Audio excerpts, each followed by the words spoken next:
এই দেখো, যখনই কেউ পুজো দিতে যায় তখনই ও সামনে চলে যায় প্রসাদ খাবে বলে। দেখো খাচ্ছে কটমট করে।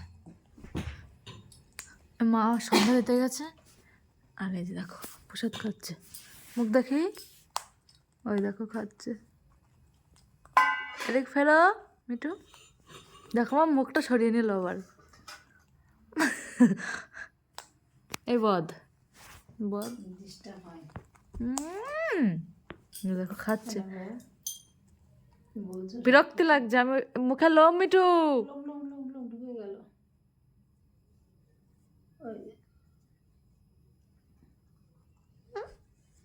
মুখে লোম ছিল, তুমি খেয়ে নিতে। খেয়েছো? খেয়েছো? এবার যা, কম্বলের ভিতরে যা, শীত করছে না। যখনই কেউ আসবে এখানে তখনই ও উঠে চলে আসবে এখানে। আর দেবো না, চিনি ভালো না মা, আর দেবো না। কটর মটর করে না, ওই জন্য খায়। আর